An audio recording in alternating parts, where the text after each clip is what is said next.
Welcome to the Windows Computer and Technology channel, and an interesting change might be coming to Google and a Google search particularly. So, we're getting AI everywhere. Bing is now powered by AI when you search on the Bing, and even when you use the Copilot. But right now, all of that is free of charge. And of course, you can go and do a search on Google free of charge to your pocket, but not free of charge. In another sense, is that the way it's paying itself is by scooping up as much data as they can from you and then selling it for advertising purposes. So, in fact, it's a paid service, but you're paying it with your data. Now, we know that Google will want to add AI in the search, and they'll be using their own AI, Gemini, that will be integrated into the Google search. And what we learned from the Financial Times is that internally they are thinking of doing two versions, basically doing two versions of the search. One will be the standard search that you'll still be able to use with your browser, which is the standard Google, and that will stay free of charge. But if you want to have more powerful AI search, that will come at a price. They want to charge a subscription fee for the AI-powered search, which promises to be a lot better.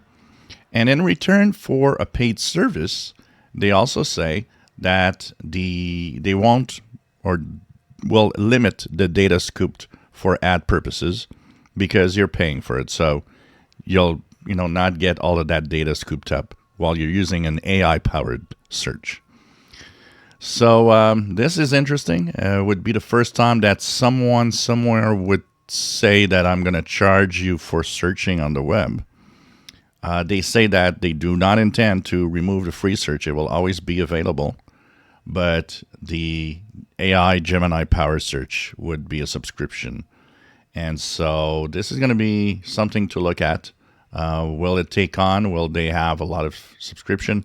I mean, AI search promises to be powerful, yet we have to start seeing the results, because as of now, we see stuff and we see things, most of them driven by the companies themselves. So you can't really know if, how good it is, because they're doing it in a way, like on the demonstrations of Copilot of Microsoft, are pushed in a way they want us to see it. But we know as users that Copilot is kind of crappy. And Gemini, I can't imagine being that much better. So it's going to have to show us that the AI-powered search is very, very powerful and has applications for us. So soon, maybe, a free Google search and a paid subscription AI search for Google.